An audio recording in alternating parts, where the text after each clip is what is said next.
Good morning, students. நேற்று நம்ம என்ன செஞ்சோம்? இடைக்கால இந்திய வரலாற்று ஆதாரங்களை பற்றி நம்ம என்ன செஞ்சோம் பார்த்தோம். அதில் கல்வெட்டுகள், நாணயங்கள், நினைவு சின்னங்கள் இதெல்லாம் நம்ம என்ன செஞ்சோம் போன கிளாஸில் பார்த்தோம். இன்றைக்கு நம்ம பார்க்க வேண்டிய பாடம் என்ன அப்படின்னா சமய இலக்கியங்களை பற்றி நம்ம இன்றைய கிளாஸில் நம்ம என்ன செய்யணும் பார்க்க போகிறோம். இந்த சமய இலக்கியங்கள் வந்து தொடக்க காலத்தில் தென்னிந்தியாவில் இந்த சமய இலக்கியம் வந்து தொடக்க காலத்தில் தென்னிந்தியாவில் வந்து என்ன செய்யப்படுது அப்படின்னா தோன்றப்பட்டுள்ளது. அதற்கு அப்புறம் பின்னர் வட இந்தியாவிலும் இந்த பக்தி இயக்கம் வந்து என்ன செய்யப்படுது அப்படின்னா ஒரு வளர்ச்சி வந்து என்ன செய்யப்படுது அப்படின்னா மேற்கொள்ளப்பட்டது. இந்த சமய இலக்கியம் வந்து முதல்ல எங்க தோன்றியது அப்படின்னா தொடக்க காலத்துல தென்னிந்தியாவில் தோன்றியது. அதற்கு அப்புறம் பார்த்தோம் அப்படின்னா நம்ம வட இந்தியாவில் இந்த சமய இலக்கியம் வந்து என்ன செய்யப்படுது அப்படின்னா தோன்றப்பட்டுள்ளது. இது யாருடைய காலத்துல இந்த பக்தி இயக்கம் வந்து தோன்றப்பட்டுள்ளது அப்படின்னா சோழருடைய ஆட்சி காலத்துல வந்து இந்த பக்தி இலக்கியம் வந்து என்ன செய்யப்படுது அப்படின்னா தோன்றப்பட்டுள்ளது. இதைத்தான் நம்ம என்ன சொல்றோம் அப்படின்னா சோழர்கள், அதாவது சோழர் காலத்துல பக்தி இயக்கங்களின் காலம் என்று அழைக்கப்படுகிறது. அதாவது இந்த சமய இலக்கியங்கள்ல வந்து என்ன செய்யறோம் அப்படின்னா முதல்ல தென்னிந்தியாவில் தொடங்கப்படுகிறது. பின்னர் இது எங்க அப்படி பரவப்படுகிறது அப்படின்னா வட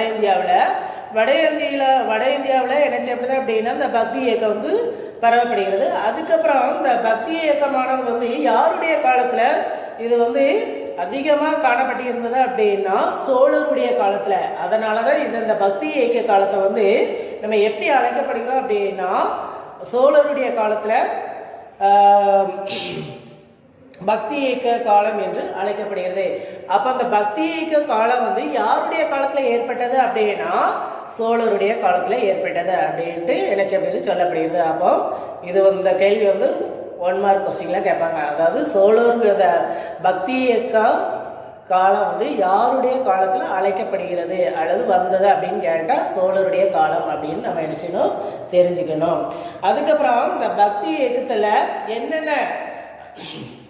என்னென்ன இயக்கங்களாம் காணப்பட்டது தோன்றப்பட்டுள்ளது அப்படின்னா அதுல கம்பராமாயணம், சேக்கிலார் எழுதிய பெரிய புராணம், 12 ஆழ்வார்களால் இயற்றப்பட்டு நாதமுனியால் தொகுக்கப்பட்ட 4000 திவ்ய பிரபந்தம். இந்த 4000 திவ்ய பிரபந்தத்தை யார் தொகுத்தாங்க அப்படின்னா நாதமுனி.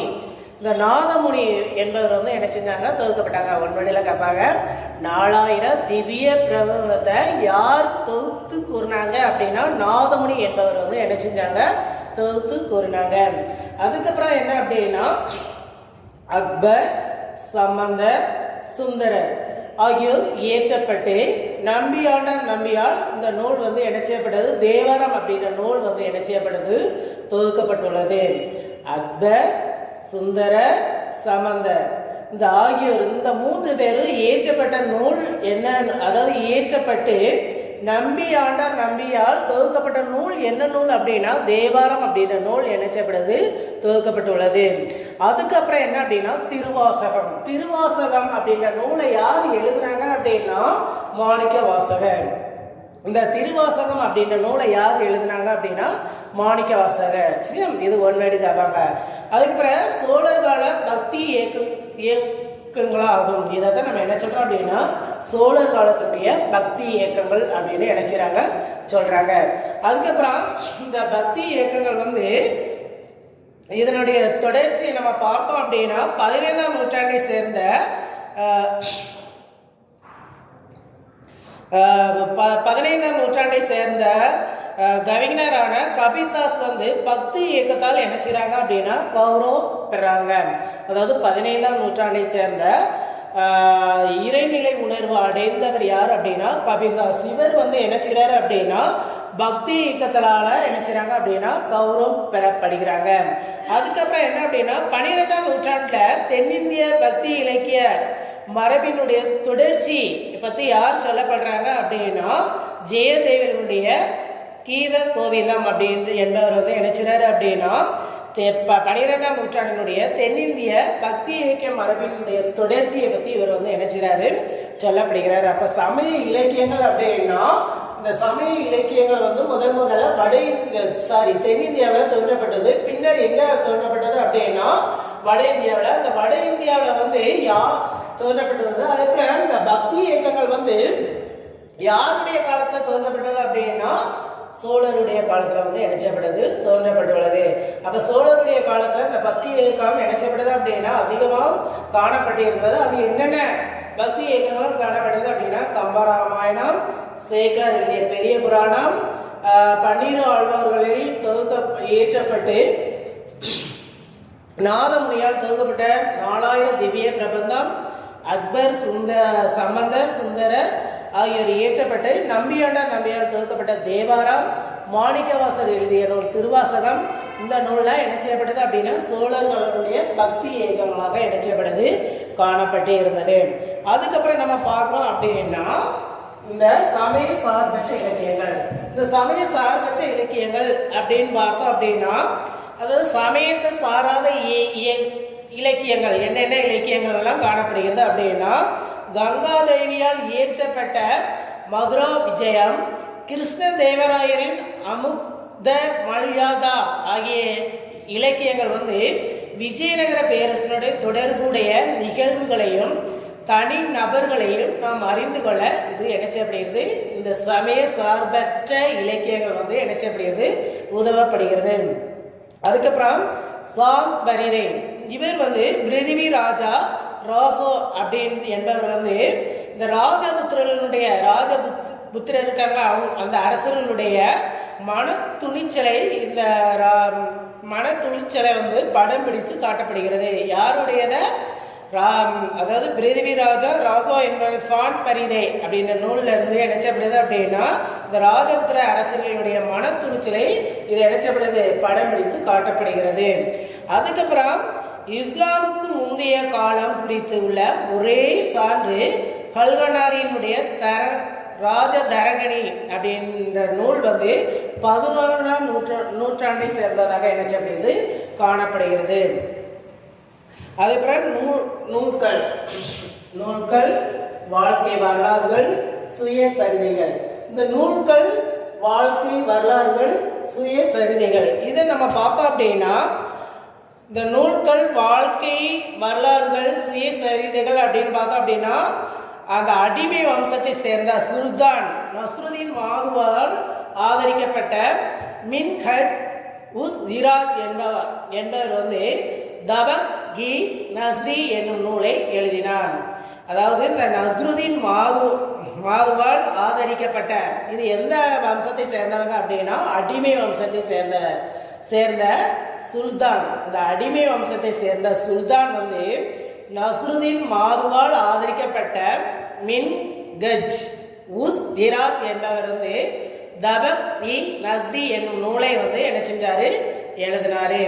இந்நூலின் சுருக்க உரையத்தான் நம்ம என்ன சொல்றோம் சுருக்க உரை முகமது கோரியினுடைய படையெடுப்பு. அதாவது இந்த நூல் எதை கூறப்படுகிறது அப்படின்னா சுருக்க உரையாக எதை கூறப்படுகிறது அப்படின்னா முகமது கோரியினுடைய படையெடுப்பை என்ன அப்படின்னா கூறப்படுகிறது. அதுக்கப்புறம் 1260 வரையில் உள்ள அந்த நிகழ்வுகள் அந்த படையெடுப்பினுடைய நிகழ்வுகளை என்ன செய்யப்படுகிறது அப்படின்னா இது கூறப்படுகிறது. எது இந்த தபக் இ நஸ்ரி அப்படின்ற நூல் முகமது படையெடுப்பு 1260 வரையிலான அந்த நிகழ்வுகளை என்ன செய்யப்படுகிறது அப்படின்னா இந்த செய்திகளை கூறப்படுகிறது. அதுக்கப்புறம் தன்னை ஆதரித்த சுல்தானிகளின் பெயரையே சுருக்க உரைக்கும் மின்ஹஜ் உஸ் ஜிராஜ் சூட்டினான். அதாவது என்ன அப்படின்னா தன்னை யார் ஆதரித்தா அப்படின்னா நஸ்ருதீன் மாதுவால் ஆதரிக்கப்பட்ட மின்ஹஜ் உஸ் ஜிராஜ் என்பவர் என்ன செய்றாரு அவர் ஆதரிக்காரு. அவருடைய பெயரையே என்ன செய்யப்படுது அப்படின்னா அங்க சூட்டப்படுகிறது. அதுக்கப்புறம் 13ஆம் நூற்றாண்டுல சுல்தான் இல்துமிஷ் இறுதி காலத்தில் கஜினியிலிருந்து புலம்பெயர்ந்து வந்திருந்த ஹசான் நிஜாமி என்பவர் தாஜ் உல் மா அசீர் என்னும் நூலை எழுதினார்.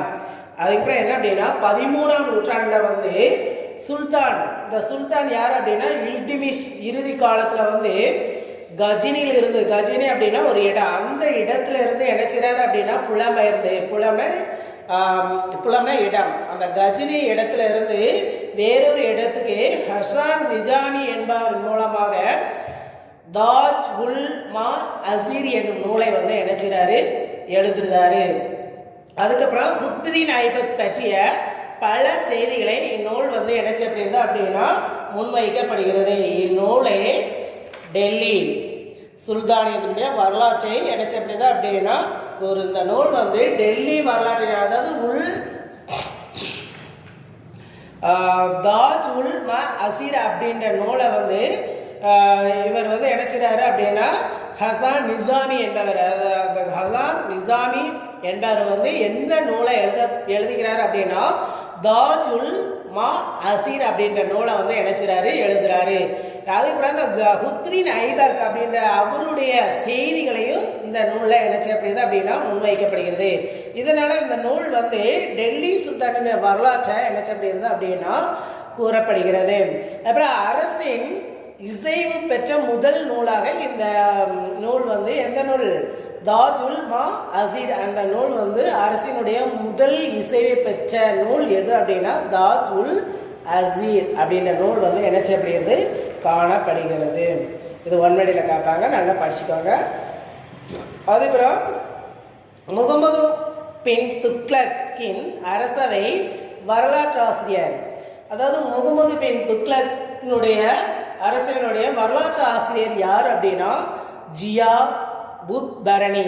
இந்த ஜியா உத் பரணி என்பவர் வந்து முகமது பின் துக்ளக்கினுடைய அரசவை வரலாற்று ஆசிரியர். இவர் எந்த நூலை எழுதினாங்க அப்படின்னா தாரிக் இ புரோஷாஹி அப்படின்ற நூலை வந்து என்ன செஞ்சாங்க, எழுதினாங்க.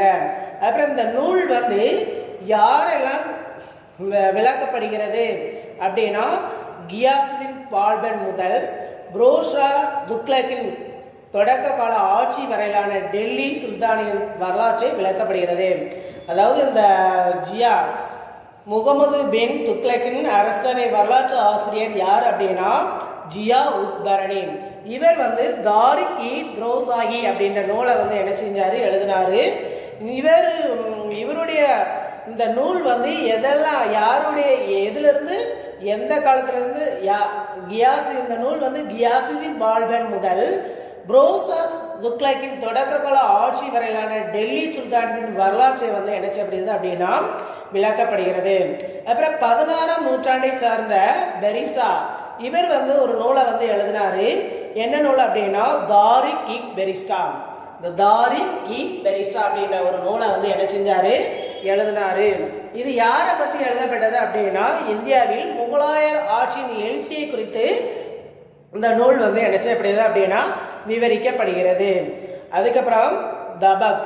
தபக் அப்படின்னா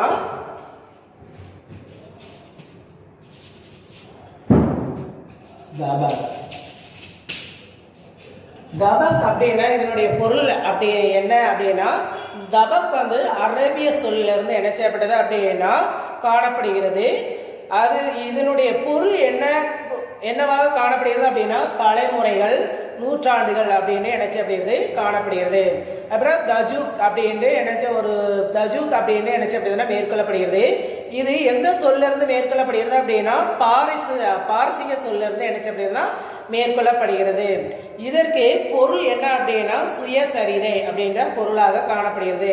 அப்புறம் தாரிக், இந்த தாரிக் அல்லது தாஹுக் அப்படின்னு என்ன சொல்றாங்க. இந்த சொல் வந்து எந்த மொழியிலிருந்து எடுக்கப்பட்டது அப்படின்னா அரேபிய மொழியிலிருந்து என்ன செய்யப்பட்டது அப்படின்னா எடுக்கப்பட்டுள்ளது. இதனுடைய பொருள் என்ன அப்படின்னா வரலாறு அப்படின்னு என்ன சொல்லப்படுறாங்க. அதுக்கப்புறம் 16ஆம் நூற்றாண்டில் இந்த 16ஆம் நூற்றாண்டில் பாபரின் பாபர் நாமா, இந்த 16ஆம் நூற்றாண்டுல பாபர் வந்து பாபர் நாமா அப்படின்ற நூலை எழுதினாங்க. அபுல் பாசல் அப்படின்னு என்பவர் வந்து அயனி அக்பரி அக்பர் நாமா ஆகிய இரு பேரரசுகளுடைய முழுமையான விவரங்களை வந்து என்ன செய்யப்படுது அப்படின்னா எடுத்துரைக்கப்படுகிறது. அதாவது என்ன அப்படின்னா 16ஆம் நூற்றாண்டுல பாபர் வந்து பாபர் நாமா அப்படின்ற ஒரு நூலை எழுதினாரு. அப்புறம் அபுல் பாசலின் அயனி அக்பரி, அக்பர் நாமா ஆகிய இந்த நூல்கள் வந்து எதை பற்றி குறிக்கப்படுகிறது அல்லது எடுத்துரைக்கப்படுகின்றது அப்படின்னா அந்த பேரரசர்களை பற்றி என்ன செய்யப்படுகிறது அப்படின்னா முழுமையாக எடுத்துரைக்கப்படுகிறது. அதுக்கப்புறம் நம்ம பார்த்தோம் அப்படின்னா 17ஆம் நூற்றாண்டுல இந்த 17ஆம் நூற்றாண்டுல தனது வாழ்க்கை நினைவுகளாக ஜஹாங்கீர் எழுதிய தசுகி ஜஹாங்கிரி அப்படி அவர் வந்து ஒரு நூலை வந்து என்ன செய்றாரு எழுதுறாரு. எந்த நூற்றாண்டுல? 17ஆம் நூற்றாண்டுல. அது யார் எழுதுறாங்க அப்படின்னா ஜஹாங்கீர் வந்து எந்த நூலை எழுதுறாங்க அப்படின்னா தசுகி ஜஹாங்கிரி அப்படின்ற ஒரு நூலை வந்து என்ன செய்றாரு எழுதுறாரு. இந்த நூல் வந்து அக்காலகட்ட வரலாற்றின் மீது அதிக வெளிச்சத்தை வந்து என்ன செய்யப்படுகிறது பாய்ச்சப்படுகிறது. அப்புறம் பேரரசுகள் எழுதியுள்ள சுயசரிதை நூல்கள் தவிர நிஜாமுதீன் அகமத் என்பவரால் தபக்-இ அக்பரி என்னும் நூல் எழுதப்பட்டுள்ளது. அதுக்கப்புறம் என்ன அப்படின்னா சுயசரிதை அவங்களா எழுதப்பட்ட நூல்கள் என்ன நூல்கள் அப்படின்னா நிஜாமுதீன் அகமத் என்பவரால் தபக்-இ அக்பரி என்னும் நூல் எழுதப்பட்டுள்ளது. அதுக்கப்புறம் அபுல் பாசலின் மிகைப்படுத்தி கூறும் பாங்கினை கொண்ட நூல்களை காட்டிலும் இந்நூல் வந்து நம்பகத்தன்மை வார்த்ததாக கருதப்படுகிறது. அதாவது இந்த அபுல் பாசல் நூல் வந்து என்ன செய்யப்படுது அப்படின்னா ஒரு நண்பகத்தன்மை நூல்களாக என்ன செய்யப்படுது அப்படின்னா காணப்படுகிறது.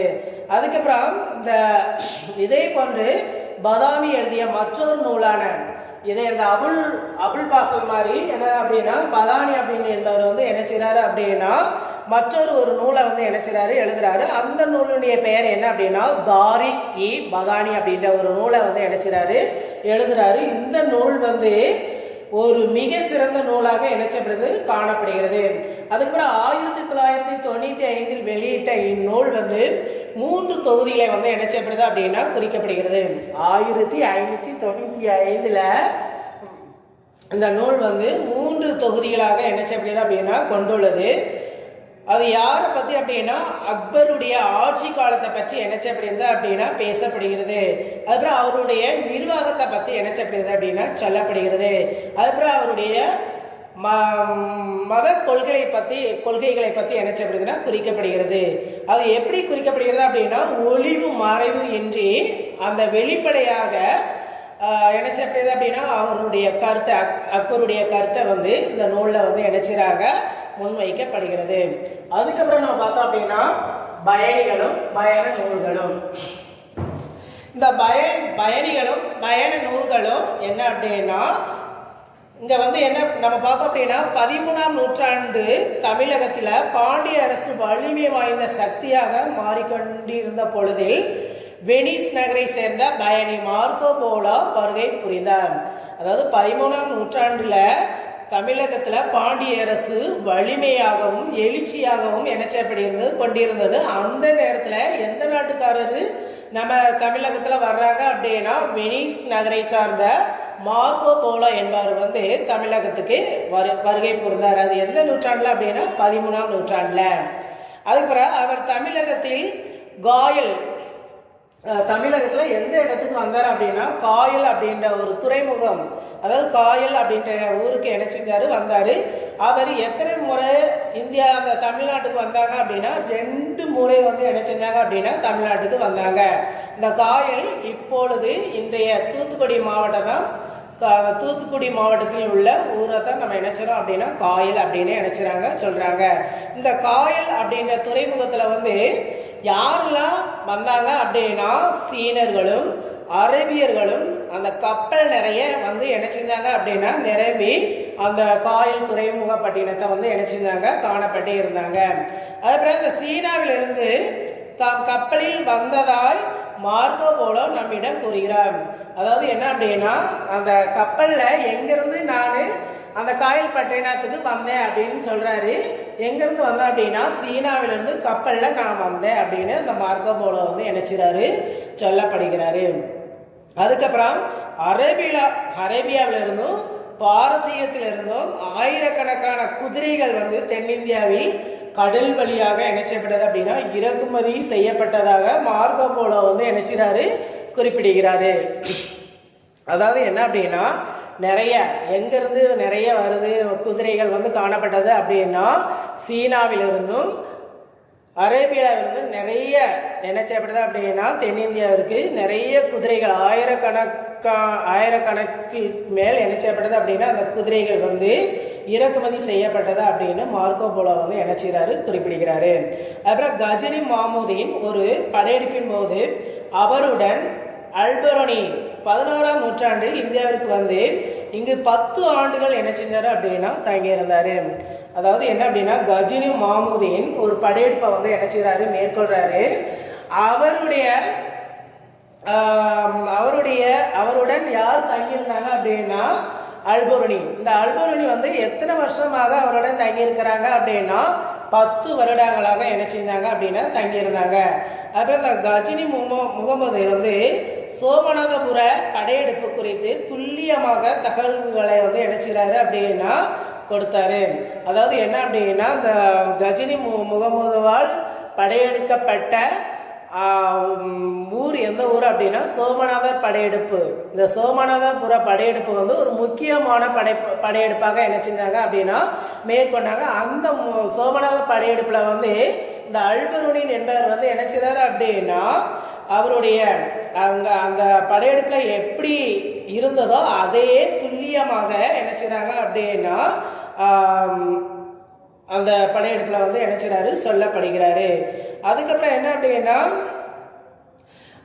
இவர் ஒரு கற்றறிந்த அறிஞராக இவர் இந்தியா முழுவதும் பயணம் மேற்கொண்டு இந்தியாவையும் அதன் மக்களையும் புரிந்து கொள்ள முயன்றார். அதுக்கப்புறம் என்ன அப்படின்னா இந்த அல்பெரோனி என்பவர் வந்து என்ன செய்றாரு அப்படின்னா இந்தியா முழுவதும் பயணம் மேற்கொண்டு இந்தியாவில் முழுவதும் என்ன செய்றாரு அப்படின்னா பயணம் மேற்கொள்றாரு. அந்த பயணத்துல இந்தியாவினுடைய மக்களை வந்து என்ன செய்றாங்க அப்படின்னா புரிந்து கொள்வதற்காக நிறைய முயற்சி செய்யப்படுகிறாரு. அதுக்கப்புறம் இவர் என்னென்ன நூல்கள் எல்லாம் இந்தியாவில் வந்து கற்றுக்கொண்டார் அப்படின்னா சமஸ்கிருதமும் தத்துவம் நூல்களையும் என்ன செஞ்சாங்க அப்படின்னா கற்றுக்கொண்டாரு. அதுக்கப்புறம் தாகு கி ஹிந்த் என்ற ஒரு நூலின் இந்தியாவின் நிலைகளையும் அறிவு முறையினையும் சமூக விதிகளையும் மதத்தையும் குறித்து என்ன செய்கிறாங்க அப்படின்னா விவாதித்து உள்ளார். அதாவது என்ன அப்படின்னா இவர் வந்து ஒரு நூல் வந்து என்ன செய்றாரு அல்பெரோனி அப்படின்னு என்பவர் வந்து ஒரு நூலை வந்து என்ன செய்றாரு எழுதுறாரு. அந்த நூலினுடைய பெயர் என்ன அப்படின்னா தாகு கி ஹிந்த் அப்படின்ற ஒரு நூலை வந்து என்ன செய்றாரு எழுதுறாரு. எழுதின உடனே இவர் வந்து எதை பற்றி சொல்லப்படுகிறார் அப்படின்னா இந்தியாவினுடைய நிலைகளையும் அறிவு முறையினையும் சமூக விதிகளையும் மதத்தையும் அறிந்து இவர் வந்து என்ன செய்றாரு அப்படின்னா விவரித்து உள்ளார்.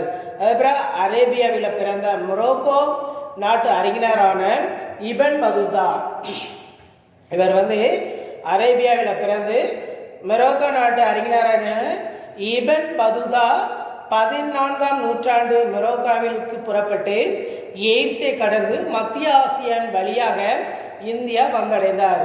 இவர் வந்து என்ன அப்படின்னா 14ஆம் நூற்றாண்டுல மொரோக்கோவிலிருந்து புறப்பட்டு எகிப்தை கடந்து மத்திய ஆசியா வழியாக எங்க வராரு அப்படின்னா இந்தியாவுக்கு என்ன செய்றாரு வராரு. அவருடைய பயண நூல் என்ன நூல் அப்படின்னா ரிக்லா அப்படின்னா பயண நூல் அப்படின்னு என்ன செய்றாங்க சொல்றாங்க. அவர் பயணம் செய்த நாடுகளையும் மக்களையும் பற்றி விவரங்களை கொடுத்துள்ளது. அதாவது அவர் பயணம் செய்த எந்தெந்த நாட்டுக்கு போனாரோ அவர் அந்த நாட்டினுடைய மக்களை பற்றியும் அதனுடைய விவரங்களை பற்றி என்ன செய்யப்படுது அப்படின்னா இந்த மொரோக்கோ என்பவர் வந்து என்ன செய்கிறாரு குறிப்பிடப்படுகிறாரு. அதுக்கப்புறம் அவர்களுடைய கருத்தின்படி இந்த மொரோக்கோவினுடைய கருத்தின்படி எகிப்து நாடு ஒரு செல்வம் பொழிந்த நாடாக என்ன செய்யப்படுகிறது காணப்படுகிறது. அதாவது அவர் வந்து நிறைய இடங்களுக்கு போயிருக்காரு. போனாலும் எகிப்து நாடு வந்து என்ன செய்யப்படுகிறது அப்படின்னா ஒரு செல்வ செழிப்பான நாடாக அவருடைய கருத்தின்படி என்ன செய்யப்படுகிறது காணப்படுகிறது அல்லது கூறப்படுகிறது. ஏனெனில் மேற்கத்திய நாடுகளான இந்தியாவின் வணிகம் முழுவதும் எகிப்தின் வழியாகவே நடைபெற்றது. அதாவது என்ன அப்படின்னா இந்தியா வணிகம் வந்து மேற்கத்திய நாடான எகிப்தின் வழியாக என்ன செய்யப்பட்டது அப்படின்னா மாநிலம் வந்து என்ன செய்யப்பட்டது, காணப்பட்டு இருந்தது அப்படின்னு இந்த முரோகா என்பவர் வந்து சொல்லப்படுகிறாரு. அதுக்கப்புறம் அந்த முரோகா இந்தியாவில் எதை பற்றிலாம் கூறப்படுகிறாரு அப்படின்னா, இந்தியாவில் நிறைய ஜாதி முறைகள் வந்து என்ன செய்யப்பட்டது அப்படின்னா காணப்பட்டு இருந்தது. அதையும் அவருடைய பயண நூலில் வந்து என்ன செஞ்சிருக்கிறாரு, எழுதியிருக்கிறாரு. அப்புறம் சதி, சதி அப்படின்னா உடன்கட்டை ஏறுதல். உடன்கட்டை ஏறுதல் அப்படின்னா இப்போ ஒரு கணவன் இறந்துட்டான் அப்படின்னா உயிரோடு அந்த மனைவியை வந்து என்ன செஞ்சிருவாங்க, எரித்துருவாங்க. அதைத்தான் ஜதி அப்படின்னு நினைச்சாங்க சொல்றாங்க. இதை பற்றியும் நினைச்சாரு முரோகா வந்து கூறப்படுகிறாரு. அப்புறம் வெளிநாட்டு துறைமுகங்களில் இந்திய வணிகர்களின் விறுவிறுப்பான வணிக நடவடிக்கைகளை குறித்தும் கடலில் காணப்பட்ட இந்திய கப்பலை பற்றியும் நாம் அவரிடமிருந்து தெரிந்து கொள்கிறோம். அதாவது என்ன அப்படின்னா அதாவது இந்தியாவில் காணப்படுகின்ற அந்த வணிக தொடர்பு வந்து எப்படி காணப்படுது இருந்தது அப்படின்னா விறுவிறுப்பாக அப்படின்னா சுறுசுறுப்பாக என்ன செய்யப்பட்டது அப்படின்னா காணப்பட்டு இருந்தது அப்படின்னு நினைச்சாரு சொல்லப்படுகிறாரு. அதுக்கப்புறம் இந்நாட்களில் தான் சுல்தான் முகமது பின் துக்ளக் தலைநகரை வந்து நினைச்சாரு அப்படின்னா டெல்லியில் இருந்து. அதுக்கப்புறம் என்ன அப்படின்னா நிறைய இந்தியாவில இருந்து நினைச்சுறாங்க அப்படின்னா ஒரு பறந்து விரிந்த ஒரு நாடாக காணப்படுகிறது அப்படின்னு நினைச்சுறாரு சொல்லப்படுகிறார். யாரு, இந்த முரோகா. சரியா? அதுக்கப்புறம் இந்நாட்களில் தான் சுல்தான் முகமது பின் துக்ளக் தலைநகரை வந்து நினைச்சுறாரு அப்படின்னா டெல்லியில இருந்து தேவகிரிக்கு வந்து நினைச்சுறாரு மாற்றப்படுகிறாரு. அதுக்கப்புறம் தென்னிந்தியாவை பொறுத்த மட்டிலும் பல அயல்நாட்டு பயணிகள் வந்து விஜயநகரம் வந்துள்ளாங்க. இந்த தென்னிந்தியாவை பொறுத்த மட்டிலும் பல அயல்நாட்டு பயணிகள் வந்து எங்க வந்தாங்க அப்படின்னா விஜயநகருக்கு வந்தாங்க. சரியா? அவங்க வந்து விஜயநகர அரசை பற்றி முழுமையான விவரங்களை வந்து என்ன செஞ்சாங்க, எழுதி வைத்தாங்க. அதாவது இந்த அயல்நாட்டவர்கள் வந்து எங்க வராங்க அப்படின்னா விஜயநகர பேரரசுக்கு. அங்க வந்த உடனே அந்த தென்னிந்தியாவில் காணப்படுகின்ற என்னென்ன செயல்களாக நடைபெறுகிறதோ அதை அவங்களுடைய பயண குறிப்பில் வந்து என்ன செய்றாங்க அப்படின்னா எழுதி வைத்துள்ளாங்க. அதுக்கப்புறம் நிக்கோலோ கோண்டி என்னும் இத்தாலி பயணி, நிக்கோலோ கோண்டி அவர் வந்து எந்த பயணி அப்படின்னா இத்தாலி பயணியாக நினைச்சாரு காணப்படுகிறாரு. இவர் வந்து 1420ஆம் ஆண்டு விஜயநகருக்கு நினைச்சாரு வராரு. அடுத்து யார் வராங்க அப்படின்னா 1443ல வந்து செங்கிஸ் அதாவது அப்துல் ரஷாக் விஜயநகருக்கு என்ன செய்றாரு வராரு. இந்த அப்துல் ரஷாக் என்பவர் வந்து யார் அப்படின்னா மத்திய ஆசியாவினுடைய மாபெரும் அரசரான செங்கிஸ் கானினுடைய அரசவையிலிருந்து வந்தவர் தான் இந்த அப்துல் ரஷாக் என்பவர். சரியா? இவரு என்ன செய்றாரு அப்படின்னா நம்ம விஜயநகர பேரரசுக்கு என்ன செய்றாரு வந்தாரு. அதுக்கப்புறம் போர்த்துகீசிய பயணியான டோமிங்கோ பயாஸ் என்பவர் வந்து 1522ல் இவர் வந்து என்ன செய்றாரு அப்படின்னா இந்த விஜயநகருக்கு வருகை புரிந்தாரு. அப்புறம் இவங்க அனைவருமே இந்த வெளிநாட்டுகள் அனைவருமே இந்த விஜயநகரத்தை பத்தி என்ன செய்றாங்க அப்படின்னா பேரரசின் அவங்களுடைய பெருமையையும் சிறப்பையும் என்ன செய்றாங்க அப்படின்னா உணர்த்தப்படுகிறாங்க. இதன் மூலமாக நம்ம என்ன செய்யணும் அப்படின்னா வெளிநாட்டவர்கள் வந்து விஜயநகர பேரரசு எப்படி அக்காலத்தில் காணப்பட்டு இருந்தது அதை பற்றி என்ன செஞ்சாங்க சொல்லியிருக்கிறாங்க. இதன் மூலமாக நம்ம என்ன செய்யறோம், இந்த பாடத்தில் நம்ம என்ன செய்யறோம் பார்க்குறோம். இப்போ இந்த தொடக்க கால இடைக்கால இந்திய வரலாற்று ஆதாரங்களுடைய தொடக்க காலம் இந்த பாடத்தை நம்ம என்ன செய்யறோம் பார்த்தோம். சரியா? பாடம் முடிஞ்சிட்டு அடுத்த கிளாஸ்ல வேற பாடத்தை நம்ம பார்க்கலாம். சரியா? ஓகே.